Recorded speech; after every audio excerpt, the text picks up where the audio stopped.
let us study, dear students, let us study our next topic, very important topic, that is order of reaction.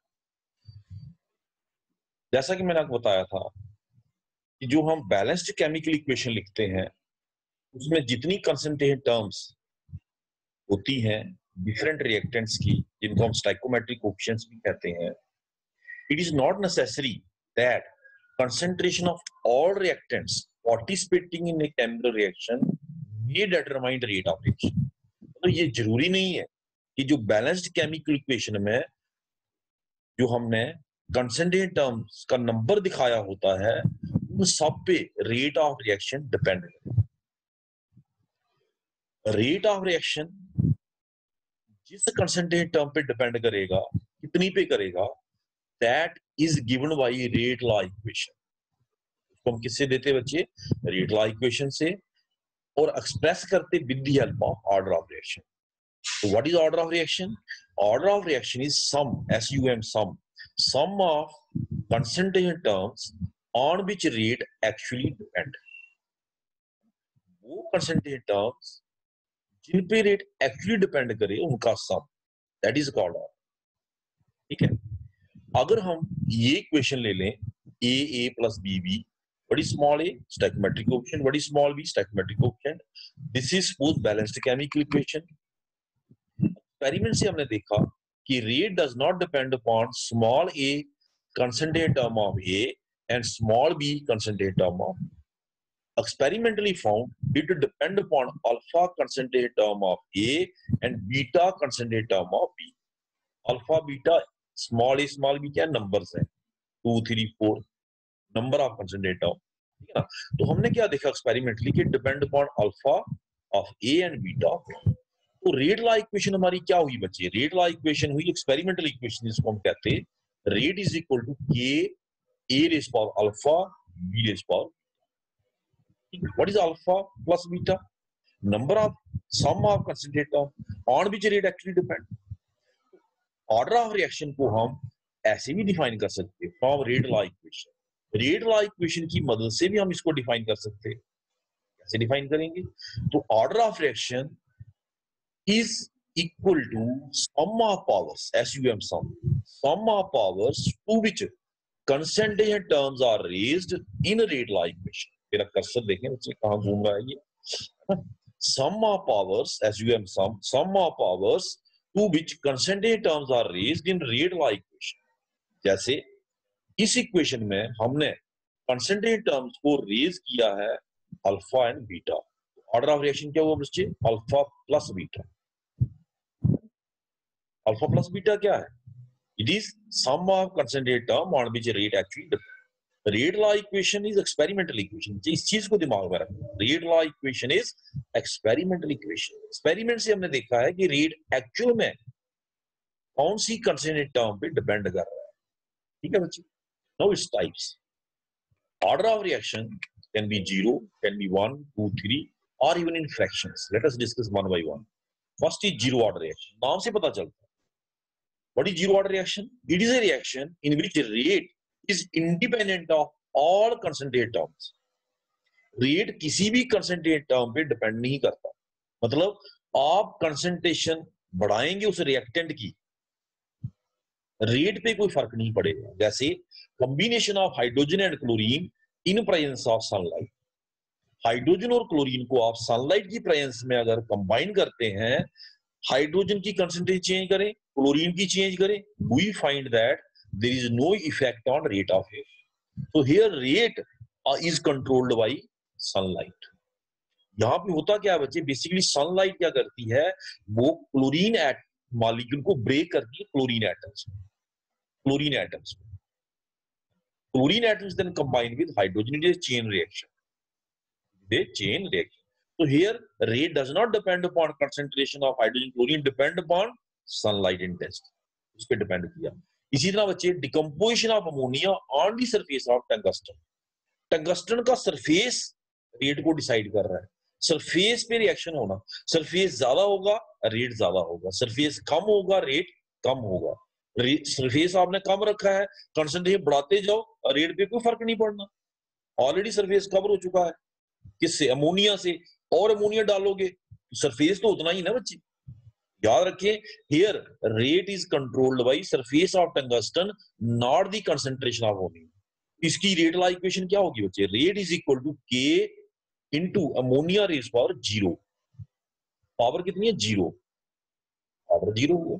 इधर भी power देखिए, hydrogen chlorine वाले case में hydrogen raise power 0, chlorine raise power 0। Raise power 0 का मतलब है कि ना रेट हाइड्रोजन की कंसंट्रेशन पे डिपेंड कर रहा है ना क्लोरीन।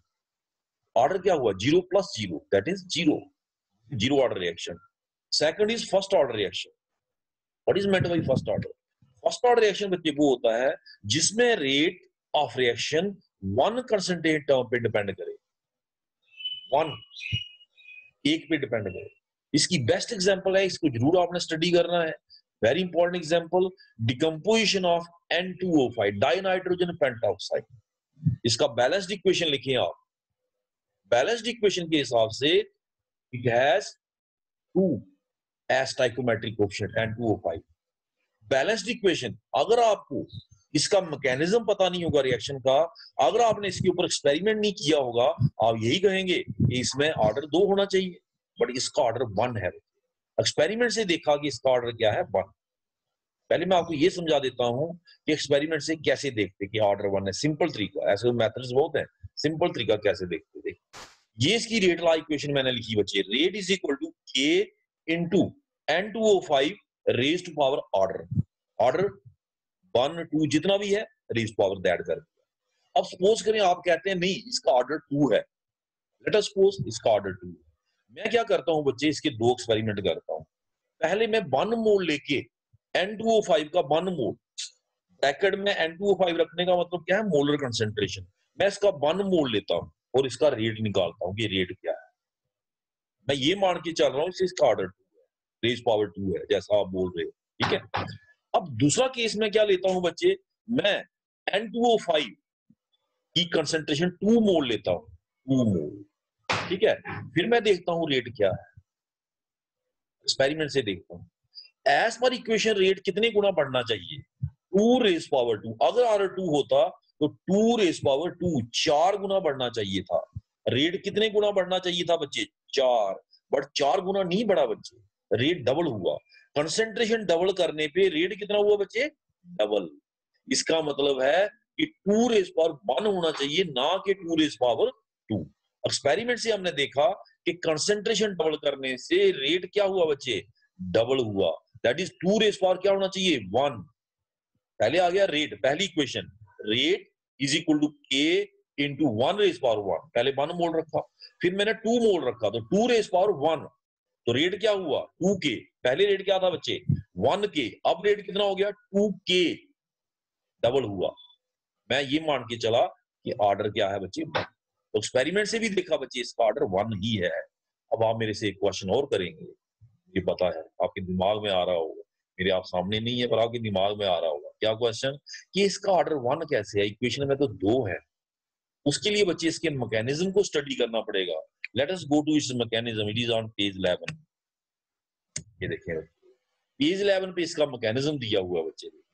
N2O5 का जो रिएक्शन है बच्चे, ये 1 स्टेप में नहीं होता, ये 2 स्टेप में होता है। N2O5 फर्स्ट स्टेप में डिकम्पोज होके, कर्सर पे ध्यान देना बच्चे, देता NO2 plus NO3। NO3 is unstable, NO3 में नाइट्रोजन की बैलेंस ही सेटिस्फाई नहीं हो रही, NO3 अनस्टेबल है। तो NO3 another molecule of NO2 N2O5 से रिएक्ट करके क्या बनाता बच्चे? 3 molecules of NO2 plus O2। दोनों स्टेप को जोड़ें, नेट रिएक्शन क्या है बच्चे? वही जो हमारी बैलेंस्ड इक्वेशन है, देख लो। NO3 कैंसिल हो गया, 2 molecules of N2O5 gives 4 molecules of NO2 plus 1 molecule of oxygen। Mechanism आपका ये प्रपोज्ड मैकेनिज्म है, इसका mechanism should B such that it should match with the balanced equation, इसके साथ मैच भी करना चाहिए, ठीक है। और रेट लॉ इक्वेशन के साथ भी मैच करना चाहिए, रेट लॉ इक्वेशन के साथ। रेट लॉ तो on the basis of experiment है, उसमें तो कोई झूठ है ही नहीं, वो तो सत्य है ना।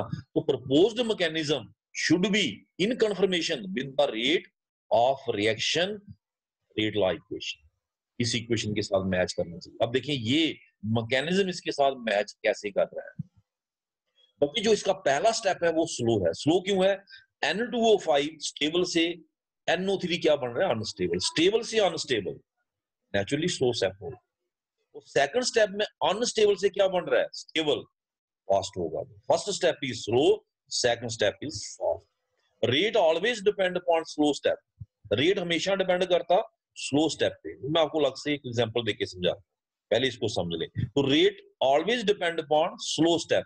स्लो स्टेप में कितने रिएक्टेंट हैं? एक। तो रेट लॉ इक्वेशन क्या होगी? K(N2O5 raised to 1).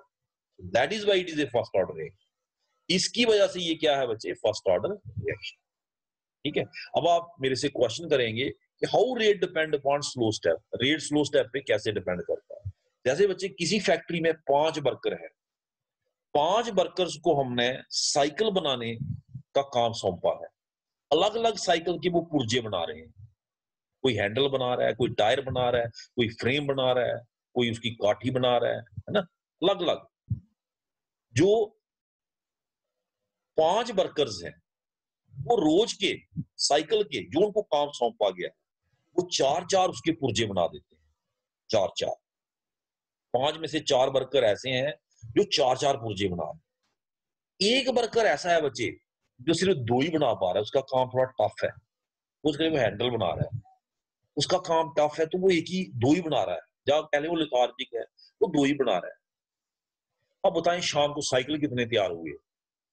4 वर्कर ने 4-4 पुर्जे बनाए जो उनको काम सौंपे थे। एक वर्कर ने 2 बनाए, हैंडल 2 बने। साइकिल कितने बने? साइकिल तो 2 ही बने बच्चे। साइकिल 2 बने, साइकिल 4 नहीं बने, क्योंकि जब तक हैंडल कंप्लीट नहीं होगा कंप्लीट साइकिल कैसे बनेगा? तो हैंडल 2 बने, बाकी चीजें 4-4 बनी, हैंडल 2 बने, साइकिल 2 बने। तो रेट किस पे डिपेंड किया? स्लो स्टेप पे। तो सबसे स्लो था, तो rate of formation of cycle किस पे डिपेंड किया बच्चे? स्लो स्टेप पे। This was very important. अब हम चलते हैं नेक्स्ट ऑर्डर पे। ठीक है बच्चे, नेक्स्ट ऑर्डर इज, ये हमारा हो गया बच्चे first order. Next order is first order की और एग्जांपल कर लेते हैं। Another example of first order reaction is decomposition of ammonium nitrite. Ammonium nitrite को डिकम्पोज करना, गिव्स नाइट्रोजन प्लस वाटर। इसमें देखें जो हमारी बैलेंस्ड इक्वेशन है, rate law equation is according to that.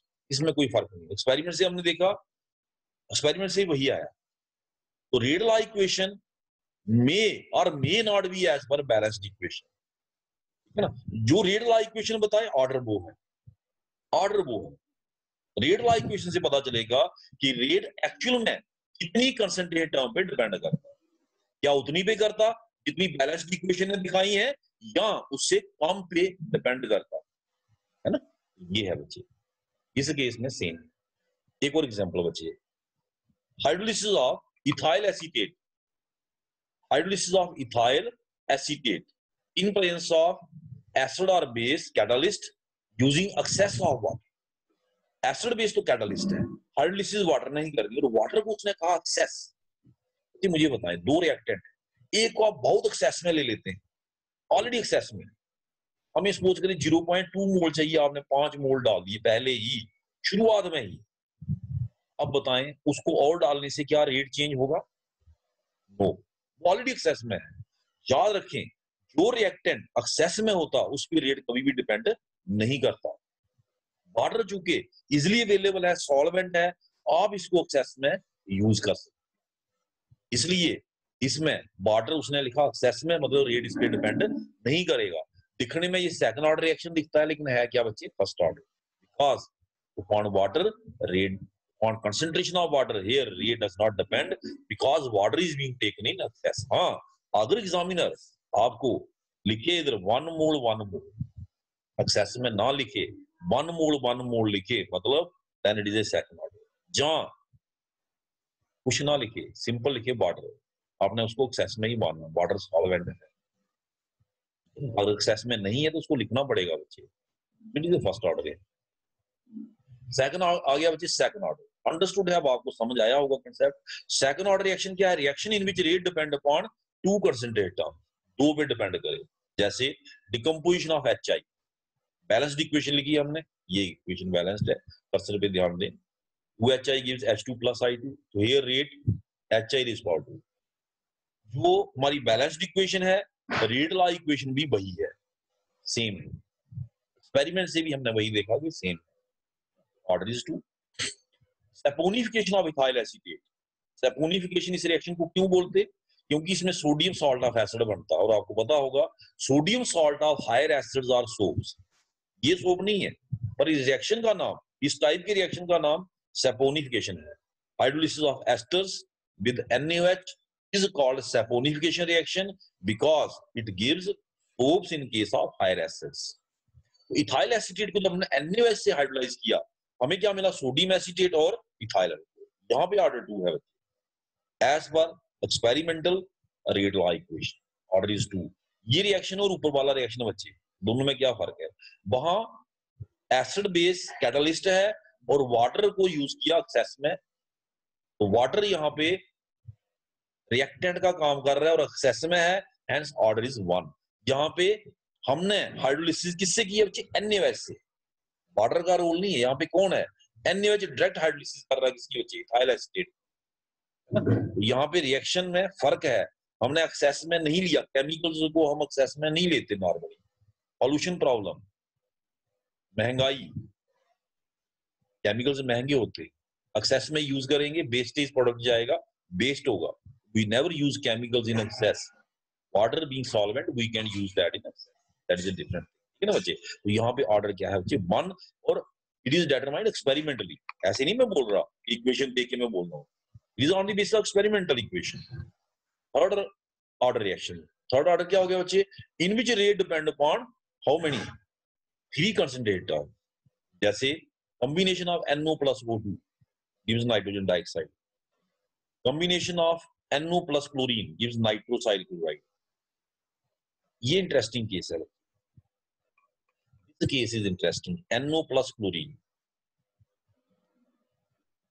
ठीक है। this equation जो हमारा रेट लॉ इक्वेशन है, that is as per balanced equation, that is as per balanced equation, वैसे ही है।